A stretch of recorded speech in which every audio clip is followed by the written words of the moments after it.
ప్రభువైన యేసుక్రీస్తు నామములో మీ అందరికీ నా హృదయపూర్వకమైన వందనాలు. మరి ఈ వీడియోలో ఆదరణకర్తల గురించి మరికొన్ని విషయాలు మనం పరిశీలన చేద్దాం.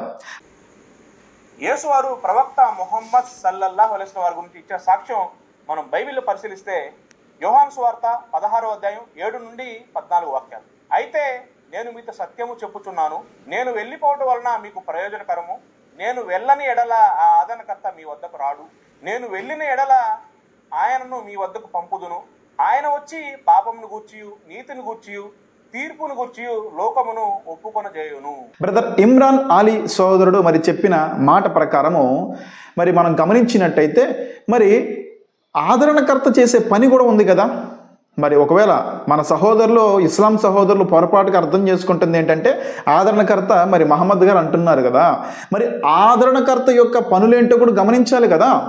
రైట్. ఇక్కడ మనకు వాక్య భాగంలో కనిపించినట్టు మనం ఒకసారి పరిశీలన చేద్దాం అక్కడ ఏముంది అనేది. ఇక్కడ యోహాను సువార్త 16వ అధ్యాయం 7వ వచనం నుంచి కనుక మనం పరిశీలన చేసినట్టయితే అందులో ప్రాముఖ్యమైన విషయాలు కనుక మనం తీసుకున్నట్టయితే ఆదరణకర్త వచ్చినప్పుడు ఆయన చేసే పని ఏంటో మనం చూస్తే ఇక్కడ మనకి ఆయన నీతిని గురించి పాపమును గురించి తీర్పును గురించి ఒప్పింపజేస్తాడని మనకి 8వ వచనంలో చాలా స్పష్టంగా కనిపిస్తుంది. మహమ్మద్ గారు నిజంగా ఈ యొక్క ఆదరణకర్త అయ్యుండి ఈ పనులు చేయగలరంటారా? అది అసాధ్యము. ఎందుకు అంటే పాపమును గురించి ఒప్పింపజేయడం కోసము మహమ్మద్ గారు పరిశుద్ధుడై ఉండాలి. కానీ ఖురాన్ ప్రకారం కూడా వాస్తవానికి నేను ఖురాన్ గురించి ఇంతవరకు ఏ వీడియోలు చేయలేదండి, నాకు ఆ ఉద్దేశం కూడా లేదు. జస్ట్ ఈ సందర్భాన్ని బట్టి మాత్రమే మాట్లాడుతున్నాను. ఖురాన్ ప్రకారం కూడా మహమ్మద్ గారు పాపిగానే కనిపిస్తున్నారు. ఖురాన్ అంతట్లో కూడా పరిశుద్ధుడైన యేసుక్రీస్తు వారి గురించి మాత్రమే పరిశుద్ధుడు అని మెన్షన్ చేయబడింది. కాబట్టి ఖురాన్ ప్రకారమే మహమ్మద్ గారు కూడా పాపిగా కనిపిస్తున్నారు. కాబట్టి పాపమును గురించి ఒప్పింప చేయాలంటే పరిశుద్ధుడై ఉండాలి. ఒక పాపి మరొక పాపి చేత పాపమును ఒప్పింపజేయడం అనేది కుదరని పని అన్నమాట. పరిశుద్ధుడై ఉండాలి. కాబట్టి మహమ్మద్ గారు తన పాపం నిమిత్తమే తాను రోజు ప్రార్థిస్తూ ఉండడం అనేది మనకి కనిపిస్తూ ఉంటుంది ఖురాన్లో. కానీ ఇక్కడ ఆదరణకర్త ఎలా ఉండాలి? పాపమును గురించి ఒప్పింపజేసే వ్యక్తిగా ఉండాలి, అంటే పరిశుద్ధుడై ఉండాలి. అదేవిధంగా ఈ యొక్క ఆదరణకర్త అంటే యేసుక్రీస్తు వారు వచ్చేంత వరకైనా ఉండాలి, లేదంటే సమస్త మానవాళి అంతటికి కూడా ఆయన ఒప్పింపజేసే వ్యక్తి. కాబట్టి ఆత్మస్వరూపిగా మనకి ఇక్కడ కనిపిస్తున్నాడు. మహమ్మద్ గారు ఆయన కేవలము సామాన్యమైన ఒక మానవుడు మాత్రమే. కాబట్టి కొంత మట్టుకు కొన్ని ప్రాంతాలకే ఒకే సమయానికి ఆయన పరిమితం చెందినవాడు. అంతేగాని ప్రపంచమంతా కూడా ఒకేసారి ఆయన కనిపించే వ్యక్తి కాదు. అందరి చేత మానవాళి అంతా చేత కూడా వారిని ఒప్పింపజేసే వ్యక్తిగా మహమ్మద్ గారు ఉండలేరు అన్న సంగతి మనకి ఇక్కడ అర్థమవుతుంది. ఈ పని కేవలం ఎవరు చేయగలరు? సత్యస్వరూపియగు ఆత్మ, ఒక ఆత్మ మాత్రమే. ఆయనే పరిశుద్ధాత్ముడు అని బైబిల్ సెలవిస్తుందన్నమాట. యేసుక్రీస్తు వారు కూడా ఈ యొక్క ఆత్మ సత్యస్వరూపియగు ఆత్మ ఎవరు? పరిశుద్ధాత్ముడు, పరిశుద్ధాత్మ అని ఎంతో స్పష్టంగా యేసుక్రీస్తు వారు చెప్పారు. కాబట్టి ఈ ఆత్మ చేసే కార్యాలు ఏంటి? యేసుక్రీస్తు వారు ఏదైతే బోధించారో ఆ బోధనను జ్ఞాపకం చేస్తూ సర్వసత్యములోకి నడిపించడము అనేది పరిశుద్ధాత్ముని యొక్క, అంటే ఆదరణకర్త యొక్క డ్యూటీ, ఆయన బాధ్యత అది. కాబట్టి ఇవన్నీ కూడా మహమ్మద్ గారు ఇవన్నీ చెయ్యలేరు. ఆయన యుగాంతం వరకు ఉండడానికి అందరి చేత ఒప్పింప చేయడానికి ఆయన కేవలం స్పిరిట్ కాదు, మనిషి. కాబట్టి ఆయన ఆదరణకర్త యొక్క పనులు ఈయన ఏవి చెయ్యలేరు అన్న సంగతి ఇస్లాం సహోదరులు క్రైస్తవులు కూడా వీటిని గుర్తించాలి. యోహాను సువార్త 16 13వ వచనం కనుక మనం చూసినట్టయితే అక్కడ మనకి వాక్యం యొక్క క్లారిటీ కూడా మనకు కనిపిస్తుంది. అయితే ఆయన అనగా సత్యస్వరూపి అయిన ఆత్మ వచ్చినప్పుడు మిమ్మును సర్వసత్యములోనికి నడిపించును. Okay, right. ఇక్కడ మనకి ఇంకొంచెం క్లారిటీ కావాలంటే ఆయన తనంతట తానేమి బోధింపడు. ఏం బోధిస్తాడు పరిశుద్ధాత్ముడు అంటే ఆదరణకర్త? వీటినే, అంటే యేసుక్రీస్తు వారు ఏవేవి బోధించారో కేవలం వాటిలో ఉన్న విషయాలు మాత్రమే ఆయన జ్ఞాపకము చేస్తాడు అని ఇక్కడ వాక్య భాగంలో మనకి కనిపిస్తుంది. అలాగే 14వ వచనం కనుక చూసినట్టయితే, ఆయన నా వాటిలోనివి తీసుకొని మీకు తెలియజేయును. అంటే యేసుక్రీస్తు వారి యొక్క బోధలో ఉన్న విషయాలు మాత్రమే ఆదరణకర్త మరి బోధిస్తాడు.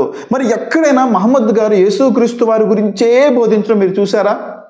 ఒక క్రొత్త మతం స్టార్ట్ చేసి ఆయన ఏవేవో బోధించారు తప్ప యేసుక్రీస్తు వారు చెప్పిన వాటిని బోధించలేదు. యేసుక్రీస్తు వారిని మహిమపరచలేదు.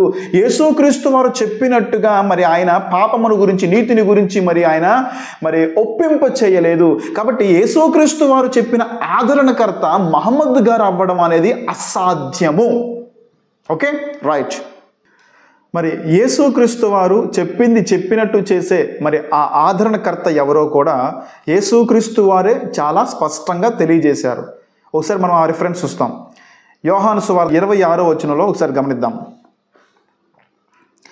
ఆదరణకర్త అనగా తండ్రి నా నామమున పంపబోవు పరిశుద్ధాత్మ సమస్తమును మీకు బోధించి నేను మీతో చెప్పిన సంగతులన్నిటినీ మీకు జ్ఞాపకము చేయను. చూసారా, ఇక్కడ రెండు విషయాలు కూడా మనకు క్లారిటీగా ఉన్నాయి. యేసుక్రీస్తు వారు ఏ విషయాలైతే బోధించారో వాటి గురించి మాత్రమే ఆదరణకర్త చెప్పాలి, అలాగే చెబుతాడు అని కూడా యేసుక్రీస్తు వారు చెప్పారు. అంతేగాని కొత్త మతాన్ని స్థాపించి మరి యుద్ధాలు చెయ్యండి అని చెప్పే మహమ్మద్ గారికి మరి ఇక్కడున్న ఆదరణకర్తకు అసలు సంబంధం ఏంటి? అలాగే ఇక్కడ యేసుక్రీస్తు వారు ఇక్కడ ఆత్మ అనగా ఏం చెప్తున్నారు? ఇక్కడ చూడండి, ఆదరణకర్త అనగా తండ్రి నా నామమున పంపబోవు పరిశుద్ధ ఆత్మ. పరిశుద్ధాత్మని ఇక్కడ ఎంత స్పష్టంగా చెబుతున్నారు, గమనించాలి ఈ విషయాన్ని. ఈ పరిశుద్ధాత్మను గురించే మరొకసారి యేసుక్రీస్తు వారు మరొక రెఫరెన్స్లో కూడా మనం ఆయన చెప్పడాన్ని గమనించవచ్చు. అది అపోస్తుల కార్యముల గ్రంథము ఒకసారి ఓపెన్ చేయండి. అపోస్తుల కార్యములు మరి 1వ అధ్యాయము యేసుక్రీస్తు వారు చెప్పిన మాటే మనం చూద్దాం. వీరందరూ యేసుక్రీస్తు వారు చెప్పిన మాటను అడ్డు పెట్టుకొని మరి వక్రీకరించి మాట్లాడుతున్నారు కదా. యేసుక్రీస్తు వారు మనకు ఆల్రెడీ 14వ అధ్యాయం 26వ వచనంలో ఆ యొక్క ఆదరణకర్త పరిశుద్ధాత్మ అని స్పష్టంగా చెప్పారు.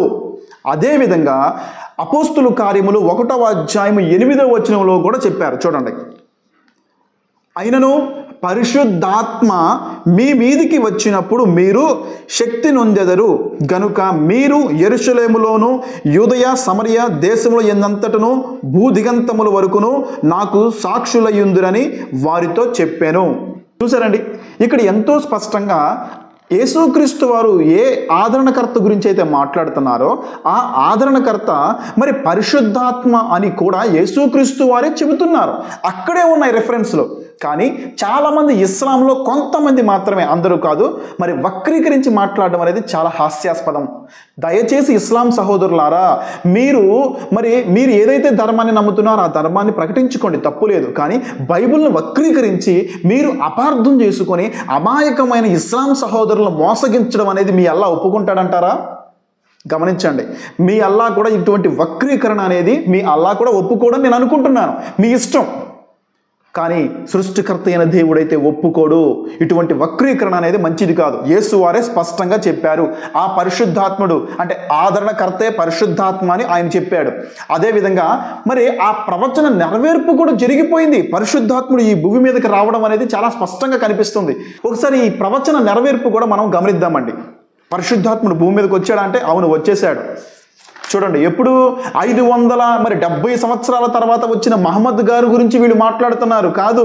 అప్పుడే మరి యేసుక్రీస్తు వారు చెప్పిన కొద్ది రోజులకే మరి పరిశుద్ధాత్ముడు ఈ భూమి మీదకి రావడం అనేది చాలా స్పష్టంగా మనకు కనిపిస్తుంది. 2వ అధ్యాయం గనక మనం చూసినట్టయితే, అదే అపోస్తుల కార్యములు 2వ అధ్యాయం గనక మనం చూసినట్టయితే, మనం ఇక్కడ 2వ అధ్యాయం చదువుతున్నాం. చూడండి ఒకసారి. పెంతుకోస్తున్న పండుగ దినము వచ్చినప్పుడు అందరూ ఒక చోట కూడి ఉండిరి. అప్పుడు వేగముగా వీచు బలమైన గాలి వంటి ఒక ధ్వని ఆకాశము నుండి అకస్మాత్తుగా వారు కూర్చుండి ఉన్న ఇల్లంతయు నిండెను. మరియు అగ్ని జ్వాలల వంటి నాలుకలు విభాగింపబడినట్టుగా వారికి కనబడి వారిలో ఒక్కొక్కరి మీద వ్రాలగా అందరూ పరిశుద్ధాత్మతో నిండిన వారై ఆ ఆత్మ వారికి వాక్శక్తి అనుగ్రహించిన కొలది అన్య భాషలతో మాట్లాడసాగిరి. Praise God. ఇక్కడ ఎంతో స్పష్టంగా యేసుక్రీస్తు వారు సెలవిచ్చిన ఏదైతే మరి ఆ ప్రవచనం ఉందో, ఆ యోవేలు ప్రవచనం ఉందో, ఆ ప్రవచన నెరవేర్పు పరిశుద్ధాత్ముడు మరి ఈ భూమి మీదకి, పరిశుద్ధాత్మ ఈ భూమి మీదకి, వాస్తవానికి పరిశుద్ధాత్ముడు ఆయన కాబట్టి పరిశుద్ధాత్ముడు అని కూడా అనవచ్చు. పరిశుద్ధాత్మ మాత్రమే కాదు, పురుషత్వము కలిగిన వ్యక్తిగా మనకి ఆయనగా మనకి బైబిల్లో ఎంతో స్పష్టంగా కనిపిస్తున్నాడు, ఒక వ్యక్తిగా కనిపిస్తున్నాడు. కాబట్టి పరిశుద్ధాత్ముడు మరి వీరి మీదకి దిగి రావడం అనేది మనకి ఎంతో స్పష్టంగా కనిపిస్తుంది. యేసుక్రీస్తు వారు చెప్పిన ఆదరణకర్త ఈ భూమి మీదకి రావడం అనేది మనకి ఎంతో సాక్ష్యంగా ఇక్కడ మనకి కనిపిస్తుంది అనమాట. ఆ తర్వాత ఏం జరిగిందో, మరి ఆయన ఏ విధంగా యేసుక్రీస్తుని వారి గురించి మరి పాపములు ఒప్పింపచేసి అనేక మంది మరి వారి పాపములు ఒప్పుకొని నీతిగా బ్రతకడానికి మరి యేసుక్రీస్తు వారిని అంగీకరించి క్రీస్తు మార్గమును అనుసరించి క్రీస్తును మహిమపరిచే వారిగా మనకు కనిపిస్తున్నారు సమాజం అంతా కూడా. యేసుక్రీస్తు వారు చెప్పారు, ఆయన వచ్చినప్పుడు ఆయన నా విషయాలు బోధించి నన్ను మహిమపరుస్తాడు అని ఆదరణకర్త గురించి సాక్ష్యం ఇచ్చాడు. మరి మహమ్మద్ గారు యేసుక్రీస్తు వారిని మహిమపరుస్తున్నారా? కనీసం ఈ ఇస్లాం సహోదరులను ఆయన దైవత్వాన్ని గుర్తించారా? లేదండి. యేసుక్రీస్తు వారి యొక్క దైవత్వాన్ని గుర్తించకపోగా ఇక్కడ యేసుక్రీస్తు వారు చెప్పిన ఆదరణకర్త మా ప్రవక్తే, మా మహమ్మద్ గారే అని కలుపుకొని మాట్లాడడం అనేది చాలా తప్పండి. అది మంచి పద్ధతి కాదండి. దయచేసి ఇస్లాం సహోదరులు ఇటువంటి బోధలు మానేసి మీ అల్లాహ్కు భయపడి కొంచెం మంచిగా మీ ఖురాన్లో ఏముందో దాని గురించే ప్రకటించుకుంటే చాలా మంచిది.